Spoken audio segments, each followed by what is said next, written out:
মহাকালীর প্রতিমা নিয়ে শোভাযাত্রা মালদা শহরে।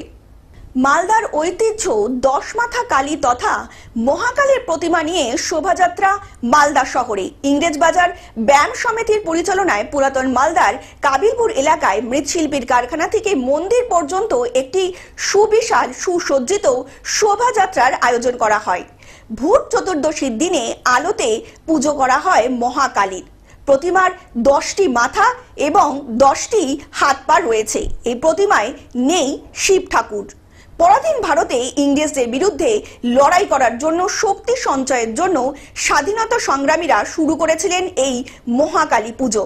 মালদা শহরে গঙ্গাবক্ষ এলাকায় পঞ্চ মন্দির আসনে তান্ত্রিকের মতে পুজো করা হয় মহাকালীর। মূল আকর্ষণ মণ্ডপে প্রতিমা নিয়ে যাওয়ার শোভাযাত্রা, এটাই ক্লাবের তরফ থেকে। দক্ষিণ ভারত, উড়িষ্যা সহ রাজ্যের বিভিন্ন প্রান্ত থেকে বাদ্যশিল্পীরা যোগ দেন এই শোভাযাত্রায়।